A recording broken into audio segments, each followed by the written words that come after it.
Selamat pagi anak-anak, bertemu kembali dengan Bu Putri. Hari ini kita akan belajar materi tema 3, makanan sehat. Subtema 1, pembelajaran 4. Sebelum memulai pembelajaran hari ini, anak-anak perlu ketahui ada beberapa muatan pelajaran yang terkandung dalam pembelajaran 4.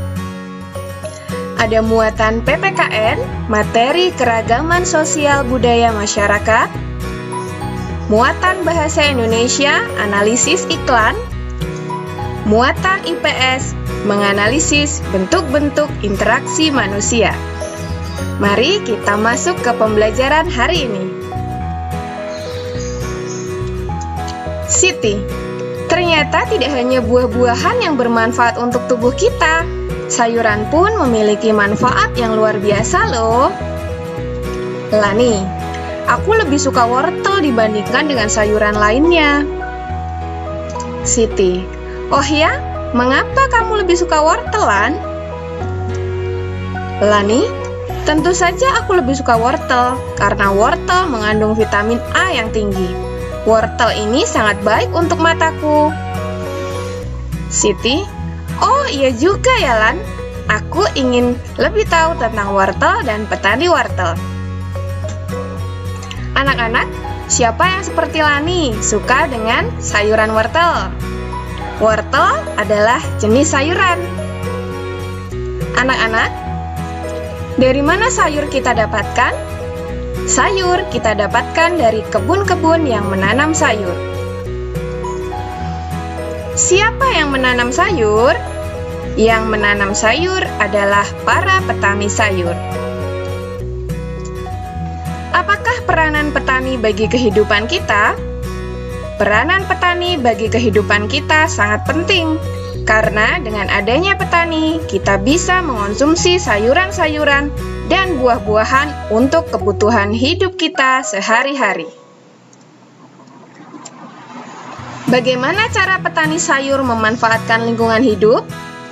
Petani memanfaatkan lingkungan hidup dengan cara menanam sesuatu yang bermanfaat bagi kita. Sayuran termasuk daftar makanan yang harus dikonsumsi setiap hari.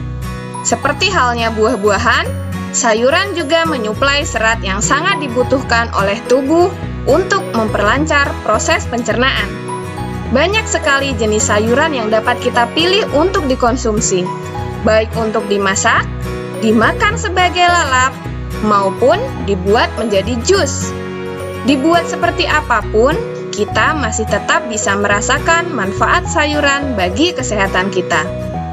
Salah satu contoh sayuran yang bermanfaat adalah wortel.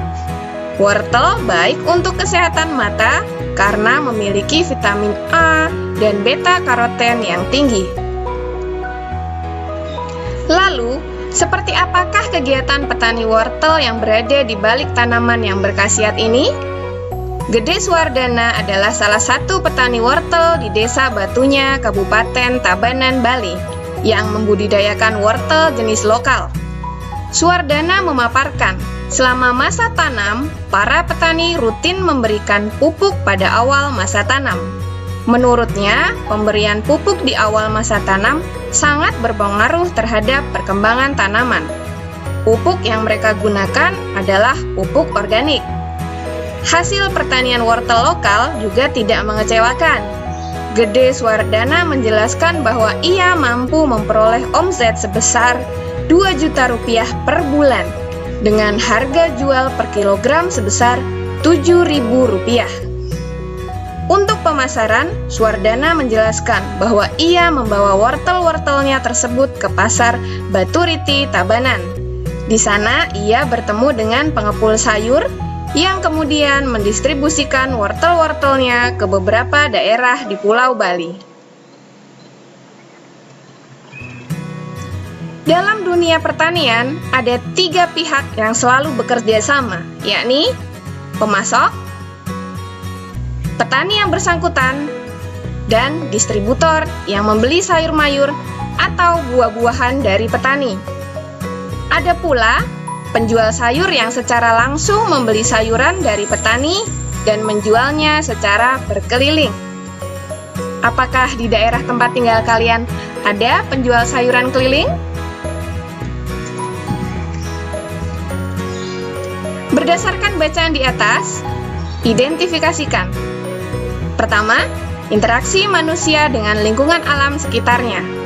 Kedua, interaksi manusia dengan lingkungan sosial. Ketiga, keberagaman yang dapat kamu temukan di dalam cerita yang disajikan. Buatlah dalam sebuah bentuk laporan sederhana. Format laporan sederhana yang bisa kamu pergunakan adalah judul, tujuan laporan, hasil identifikasi, dan kesimpulan. Supaya anak-anak lebih mudah, Bu Putri buatkan contoh bentuk laporannya. Ini adalah tugas pertama kalian hari ini. Judul laporannya silahkan kalian salin saja buat seperti yang dicontohkan. Judulnya adalah Laporan Pengamatan Bacaan Mengenal Wortel. Tujuan laporannya silahkan disalin seperti ini, mengetahui manfaat tanaman wortel.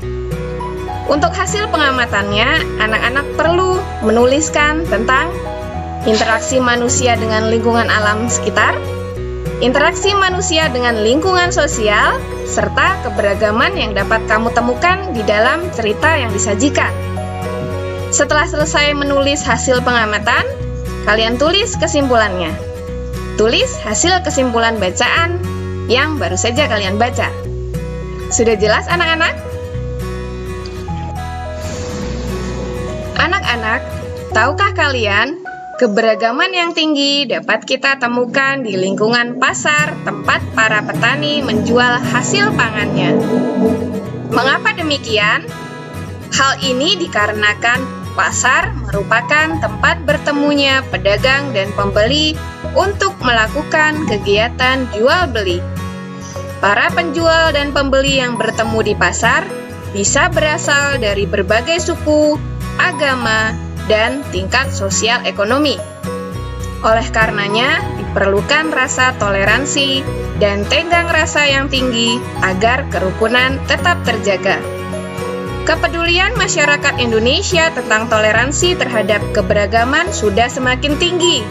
Hal ini dapat kita lihat dari banyaknya iklan masyarakat yang menekankan bahwa pentingnya toleransi antar suku atau antar agama.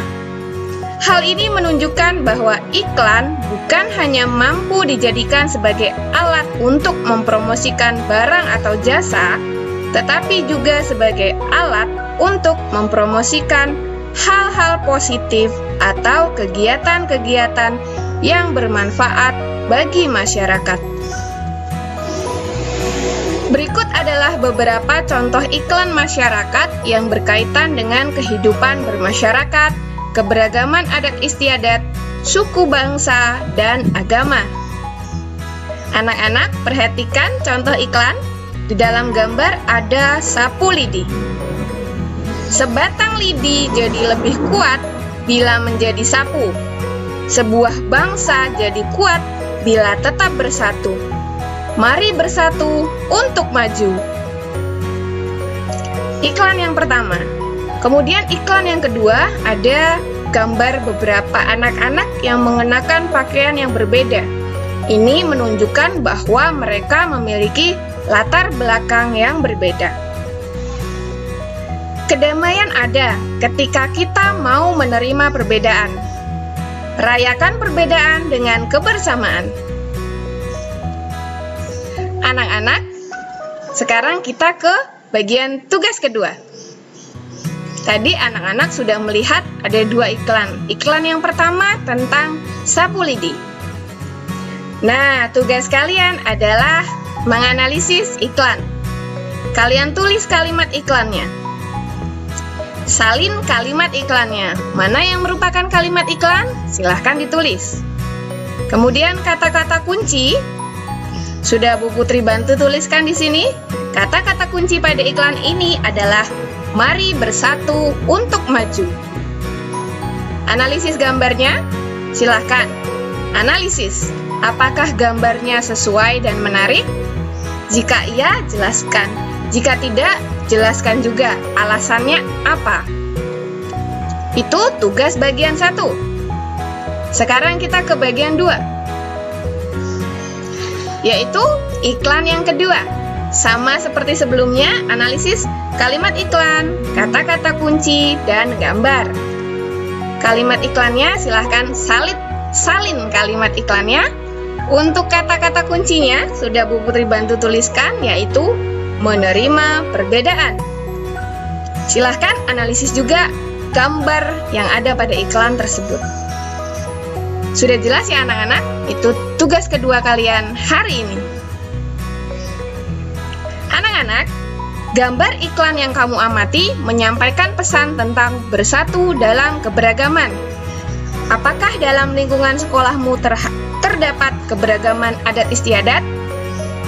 Lakukanlah diskusi kelompok tentang perbedaan adat istiadat di beberapa tempat yang kamu ketahui. Amatilah contoh berikut.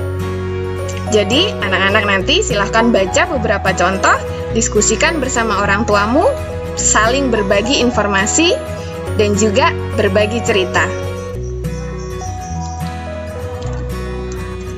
Nah, anak-anak, ada sekaten. Upacara ini bisa diselenggarakan untuk memperingati Maulud Nabi Muhammad.